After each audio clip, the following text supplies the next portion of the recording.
Assalamualaikum warahmatullahi wabarakatuh.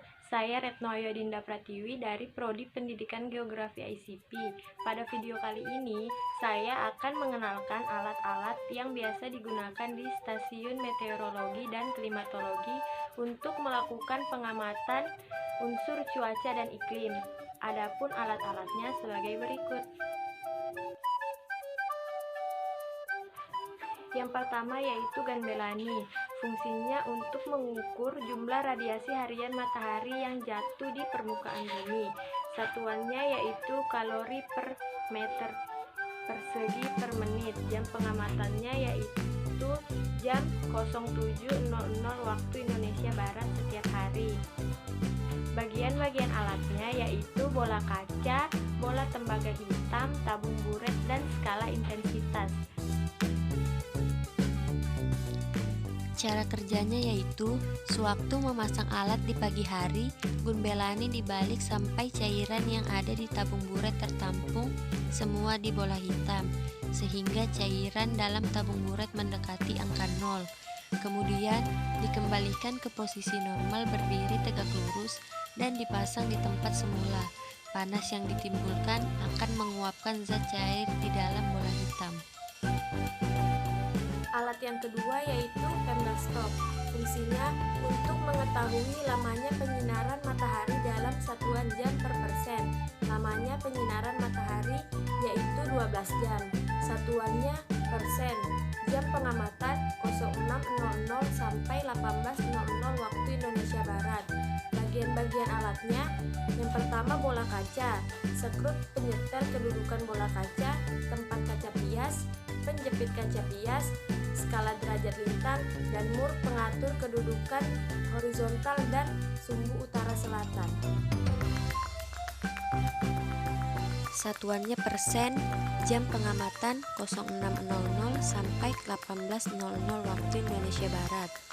Cara kerja, candlestick diletakkan di ruang terbuka dengan fondasi beton di bawahnya. Alat ini diletakkan di atas ketinggian 120 cm. Alat ini akan menyerap sinar matahari lalu memfokuskannya pada satu titik kertas bias. Fokus cahaya tersebut akan membakar kertas bias. Efeknya tidak seperti kertas yang terbakar api, tetapi hanya memberikan efek berlubang pada kertas. Kertas bias terbakar dapat menunjukkan lamanya intensitas matahari. Lamanya intensitas matahari dapat dilihat dari skala jam yang tersedia di kertas bias. Panjangnya lubang pada kertas bias disinkronkan pada skala jam, maka kita dapat melihat berapa lama cahaya matahari bersinar. Alat selanjutnya yaitu aktinograf. Fungsinya untuk mengukur intensitas radiasi matahari total yang jatuh pada bidang horizontal. Satuannya kalori per cm persegi per menit. Jam pengamatan 07.00 waktu Indonesia Barat. Bagian-bagian utama dari aktinograf yaitu sensor, glass dome, plat pengatur bimetal, mekanik pembesar, tangkai dan pena pencatat, drum clock, pengatur dan perata-rata air, kontainer silika gel, bagian dasar, dan penutup atau cover. Pada awal operasi dimulai pada pukul 06.00 waktu setempat atau saat matahari belum mulai bersinar. Buka cover atau penutup alat, lepaskan drum clock dari safnya, pasang kertas pias. Sisi pias tepat terhimpit di penjepit drum clock. Hidupkan sistem drum clock, pasang drum clock kembali pada tempatnya. Putar drum clock agar ujungnya tepat jatuh pada jam dan hari awal pengukuran. Tutup kembali cover atau penutupnya. Setelah matahari terbenam selama 1,5 jam, pias harus diambil. Pada hari berikutnya, ulangi langkah-langkah tersebut.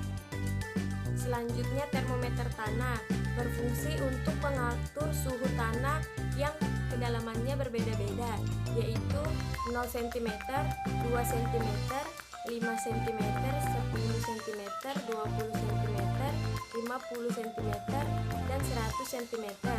Termometer tanah sendiri terbagi menjadi dua jenis, yaitu untuk lahan yang berumput dan untuk lahan yang gundul. Satuannya derajat Celcius. Jam pengamatan 07.30, 13.30, 18.30 waktu Indonesia Barat. Bagian-bagian alatnya: setiap satu set termometer tanah terdiri atas 6 buah bagian termometer tanah, termometer yang didesain khusus untuk mengatur suhu tanah, 5 buah besi penyangga, dan 2 buah pipa pelindung dan parafin wax untuk mengatur termometer pada kedalaman 50 sampai 100 cm. Cara kerja di tanah berumput dan di tanah kering berbeda. Cara kerja di tanah berumput, jika suhu turun, alkohol akan menyusut dan permukaan alkohol akan menarik indeks ke arah skala lebih kecil. Sedangkan cara kerja di tanah kering, cara kerjanya sama seperti bola kering, hanya sumber kalornya berasal dari tanah. Alat yang kelima yaitu cup counter anemometer, berfungsi untuk mengukur kecepatan angin rata-rata selama periode tertentu. Satuannya kilometer per jam. Jam pengamatan yaitu 07.00, 14.00, dan 18.00 waktu Indonesia Barat. Bagian-bagian alatnya yaitu 3 buah mangkuk sebagai baling-baling yang dibatasi sudut 123 derajat, counter, dan tiang. Cara kerja cup anemometer. Saat terjadi angin, tenaga geraknya akan memutar mangkuk baling-baling.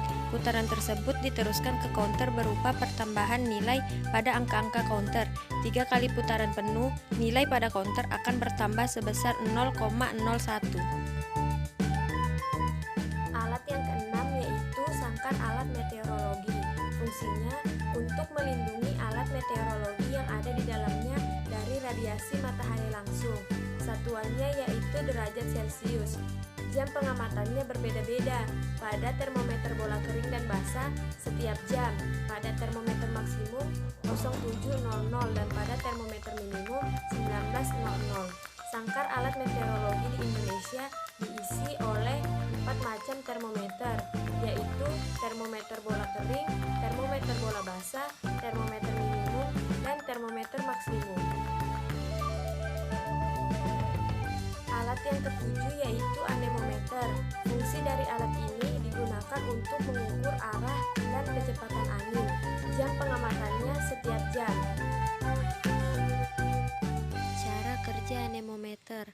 Angin yang bertiup akan membuat anemometer berputar dan kecepatan angin akan ditunjukkan oleh speedometer yang tertera pada alat. Anemometer berupa baling-baling yang asnya dihubungkan dengan dinamo penghasil arus listrik. Apabila angin bertiup, baling-baling akan berputar dan memutar dinamo dan akan diperoleh arus listrik. Arus listrik ini kemudian dikonvert ke satuan kecepatan, knot atau meter per detik. Alat petunjuk arah angin berupa bendera yang kaku atau lempengan yang asnya dihubungkan dengan tahanan listrik geser atau tahanan geser. Besarnya tahanan akan berubah-ubah seiring dengan perubahan bendera arah petunjuk angin. Arus listrik akan tetap dialirkan melalui tahanan geser tersebut. Setelah melalui tahanan tersebut, otomatis besarnya arus listrik akan berubah dan dikonvert ke derajat arah angin atau mata angin.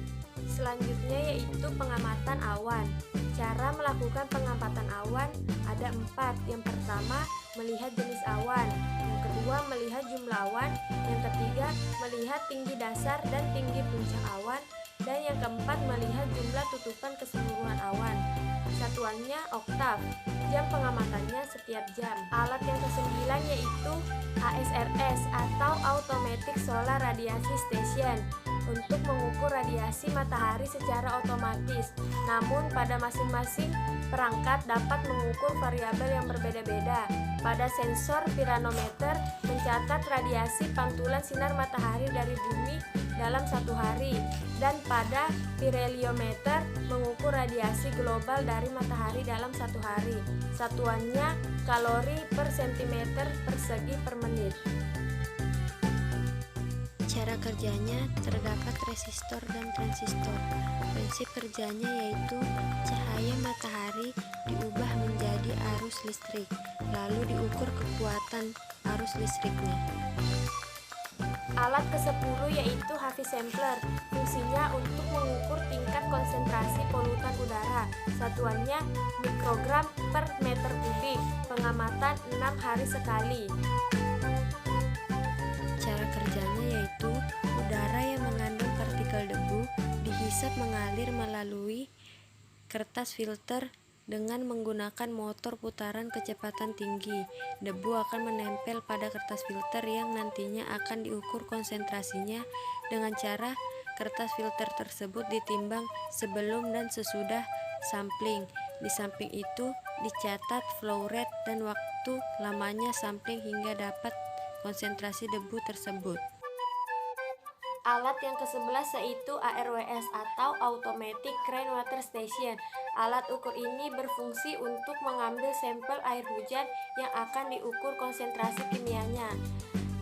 Alat ini memiliki dua bucket yaitu wet bucket dan dry bucket. Memiliki sensor otomatis di mana ketika hujan penutup wet bucket akan pindah menutupi dry bucket. Begitupun sebaliknya, ketika panas penutup akan kembali ke tempat semula dan air hujan akan tertampung di dalam white bucket untuk diambil sampelnya. Cara kerjanya yaitu saat hujan terjadi maka motor penggerak akan membuka tutup peralatan pengumpul sampel air hujan secara otomatis yang kemudian sampel selanjutnya dialirkan melalui selang ke botol plastik yang berbahan dasar polietilen. Sensor ini akan menutup secara otomatis selama tidak ada periode hujan atau saat hujan berhenti, yang bertujuan untuk menghindari atau mencegah terkontaminasinya sampel air hujan oleh polutan yang terbawa saat periode endapan kering atau dry deposition. Alat selanjutnya yaitu pan evaporasi atau panci penguapan. Alat ini berfungsi untuk mengukur besar penguapan dalam satu hari. Satuannya milimeter, jam pengamatannya yaitu setiap jam 7 pagi. Bagian-bagian dari alat ini yaitu termometer apung, steel well, dan hog gauge. Cara kerja panci penguapan. Kadar penguapan tidak dapat diukur secara langsung. Oleh karena itu, maka prinsip kerja evaporimeter menggunakan perubahan tinggi air dalam panci. Air dalam panci mengibaratkan jumlah penguapan udara yang terjadi dalam area 1 meter persegi.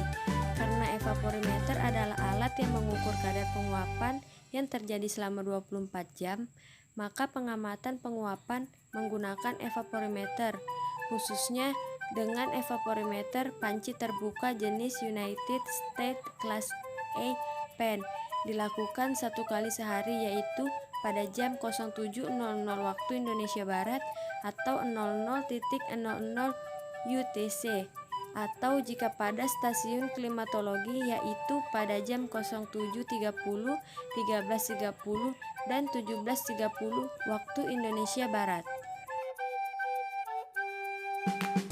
Alat ke-13 yaitu penakar hujan jenis Hellman. Alat ukur ini berfungsi untuk pencatat intensitas curah hujan. Satuannya milimeter. Jam pengamatannya yaitu setiap jam 7 pagi dan PS-nya diganti setiap jam 7 pagi. Bagian-bagian pada alat ini yaitu 1. Bibir atau mulut corong, 2. Lebar corong, 3. Tempat kunci atau gembok, 4. Tangki pelampung, 5. Silinder jam tempat meletakkan pias, 6. Tangki pena, 7. Tabung tempat pelampung, 8. Pelampung, 9.